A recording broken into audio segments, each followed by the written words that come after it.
জয় নিতাই, জয় গৌর, জয় জগন্নাথ। সকলকে আমাদের নীলাদ্রিনাথের নিত্য সেবার আরেকটা নতুন ভিডিওতে স্বাগত জানাচ্ছি। তো আপনারা আমাদের উল্টো রথযাত্রা মানে জগন্নাথের পুণ্যযাত্রা দর্শন করেছেন এর আগের ব্লগটাতে। আর আজকের ব্লগে হচ্ছে আপনাদেরকে কিছুই না, সাধারণ নিত্য যে সেবা দ্বাদশীর, সেটা আপনাদের দর্শন করাবো। গতকালকে তো শয়ন একাদশী ছিল, চতুর্মাসও প্রারম্ভ হয়ে গেছে গতকাল থেকে। আর আজ হচ্ছে দ্বাদশী। সকাল সকাল জগন্নাথকে ভোগ লাগানো হয়ে গেছে, আমাদের পালন করা হয়ে গেছে, প্রসাদ পাওয়া হয়ে গেছে।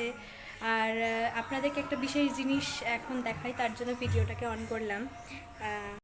তো আমাদের এখানে আজ এই আমাদের সামনের এক বাড়িতে কীর্তন হচ্ছে, তা আপনাদেরকে একটুখানি শোনানোর জন্য এখানে এলাম। এখান থেকে আপনারা শুনতে পারবেন। এই সামনে প্যান্ডেল করা দেখছেন, সেখানেই হচ্ছে।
তো এখানে প্রচণ্ড মশা, ওর জন্য চলে যাচ্ছি। মানে বাগানের এদিকটাতে বৃষ্টি হয়েছিল গতকালকে, তো এখন প্রচণ্ড মশা। তো যেটুকু আপনাদের শোনাতে পারলাম শোনালাম।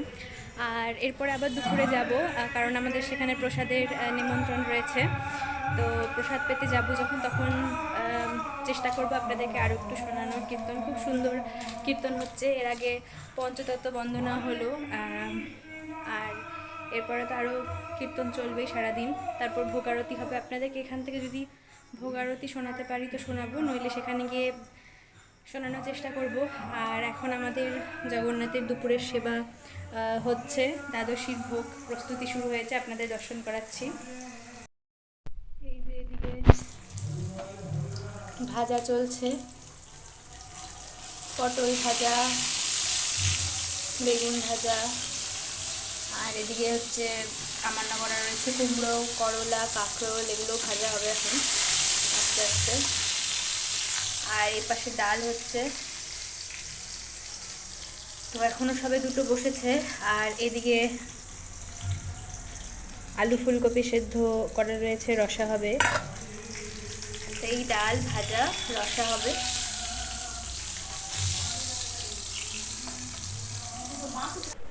জয় নিতাই। তো এদিকে অনেক কিছু হয়ে গেছে আমাদের এখানে। আলু ফুলকপির রসা তৈরি, আর এখন অন্ন বসিয়েছি, অন্ন হচ্ছে। এদিকে ডাল সেদ্ধ হয়ে গেছে, ডাল সম্বার দিয়েও বাকি রয়েছে, সমস্ত রকমের ভাজাও তৈরি। তো অন্ন হয়ে গেলে আর ডাল সম্বার হয়ে গেলেই ভোগ লাগাবো। তো এই যে আমরা বিকেলবেলা এসেছিলাম, যেই মায়ের বাড়ি কীর্তন হচ্ছিল আপনাদের শোনালাম, ওনার গোপালের 24 বছর বয়স হলো। তো সেই উপলক্ষে কীর্তন প্রতি বছরই ওনার বাড়ি কীর্তন হয়। তো আমাদের আসলে দুপুরে আসতে পারিনি, তো এখন এলাম।